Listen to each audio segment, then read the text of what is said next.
Welcome to The Last Breakfast. Please enjoy the video.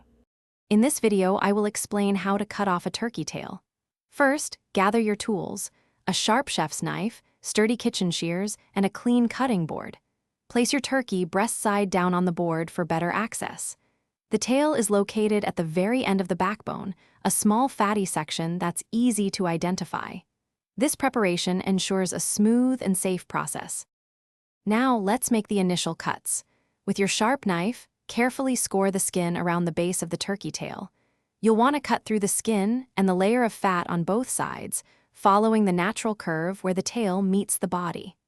Take your time and apply gentle pressure, ensuring you don't cut too deeply into the surrounding meat. This creates a clear path for removal. Next, we'll separate the tail from the backbone. Gently bend the turkey tail backward, away from the body. This action helps to expose the small joint where the tail bone connects. You can then use strong kitchen shears to snip through this joint.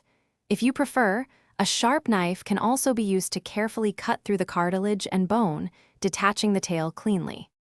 With the tail removed, you can now do some final trimming. Inspect the area for any remaining excess fat or small glands and carefully trim them away with your knife. You can discard the turkey tail or save it to add rich flavor to homemade stock or gravy. Finally, remember to thoroughly clean your cutting board, knife, and shears to maintain good kitchen hygiene. Thanks for watching. If this was helpful, leave a like and consider subscribing. See you next time.